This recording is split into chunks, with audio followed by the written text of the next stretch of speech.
Alright, so everybody knows I'm just an idiotic, stupid dog. One of the things I said that some of my adherents don't appreciate is it looks like a whole bunch of the righty tighties, all the people on the right, are a bunch of jugheads. Here's another one, this Tucker Carlson son. Buddy, so he writes, and this is supposed to be this coming to a enlightenment for Tucker.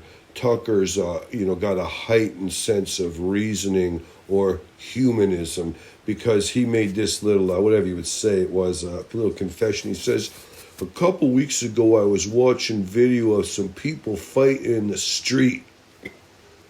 A group of Trump guys surrounded an Antifa kid. You know, it's a pretty black and white world Tucker lives in. I mean, Trump guys, how do you know they were Trump guys?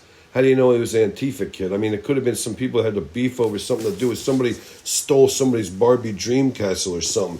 Some little kid maybe, took a piss where he shouldn't have pissed, and his parents or some of his relatives were going to go beat up the kid's dad. Who knows? But according to Tucker, it was Trump guys beating up an Antifa kid. But the problem was, Tucker says they started pounding the living shit out of him. It was 3 against 1, at least. Jumping a guy like that is dishonorable. Obviously, it's not how white men fight. And I don't know, if, Tucker's ever been in some of these places like, Hoboken or Schenectady. White guys fight like that sometimes. Go down to the Bowery, go to any night outside of a bar or any night outside of a frat house. Believe me, you might find 3 or 4 white guys beating the shit out of somebody. Who knows? So he's thinking it's whatever, but he says, I suddenly found myself rooting for the mob against the man, hoping that he'd hit him harder. Kill him. That's what Tucker writes, kill him. I really wanted them to hurt the kid. I could taste it. And then somewhere deep in my brain, an alarm went off. This isn't good for me. Tucker, you're right. It's not good that you're thinking that way for you. It's not good for anybody else either. It's not good when people are thinking screwed up like that. It makes it a savage, stinky, shitty world to live in. I mean, Tucker's like one of those guys who they would have hired him, like Henry VIII would have hired him as a torturer to put people on the rack and pull off their fingernails. Tucker says, I shouldn't gloat over that guy's suffering. I should be bothered by it. This was a real kumbaya moment for Tucker, and I'm glad he's finally come to this, whatever. The thing is, it just goes to show that Tucker Carlson, 90% of the time walking around, only if he has this deep epiphany is he going to be anything other than a stupid-ass, jughead, moronic dipshit. And so what does that leave me left to do? The dog likes to have everything be half and half, so to speak. We want to show the jugheads on the left-hand side. It's just that I don't know if the press, the mainstream media, picks up more on the jugheads on the right.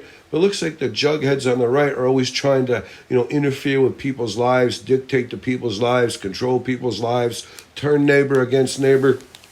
Plus, the people on the right are supposed to be religious.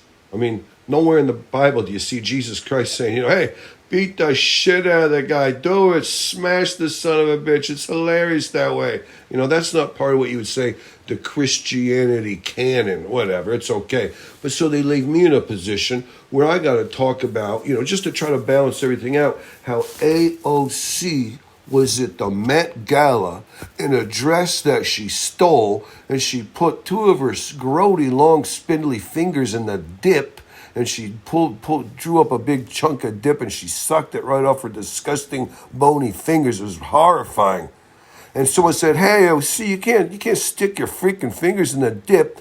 So what'd she do? She whips out one of her titties, she swirls it around in the dip, and say, here, you want to lick this off my titty, you stupid bastard? I mean, come on, AOC. I mean, that's the kind of shit you got to do. But no less, what's even worse than that, up comes Bernie Sanders.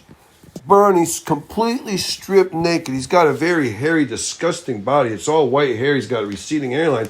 It's just like, it looks like a bear that's molting. It's disgusting. And he's got one of those kuttas. It looks like you spell it like Kotika, but it's pronounced Kutta. And that's one of them penis gourds that they use in Papua, Indonesia, the Yali tribe. You could look it up. Kutta. Some long gourds. Then it's like a long giant gourd, and there's a string at the tip of it that goes up around like it's worn like a necklace, and down below there's a bunch of fibers that they use to anchor it to their scrotums. And this is what Bernie's walking around at the Met Gala with, stark naked, but for one of these big long gourds, these penis gourds, these kutkas look it up. I mean, it's spelled Koteka. You look that shit up. It's from Papua, Indonesia. And this is what Bernie Sanders was sporting at the Met Gala. So, you forced me into trying to come up with some stuff, which this stuff was pretty gruesome, but it's just to get a counterbalance, to have a moderate view, to have a mainstream or a center of the road look. I got to dig up some other dirt on these other people. I'm getting bombarded by this crap about all these Righty Tighties. It's the Righty Tighties versus the Lefty Loosies. What's a stupid dog going to do? The Righty Tighties versus the Lefty Loosies. What is an idiotic, stupid dog supposed to do?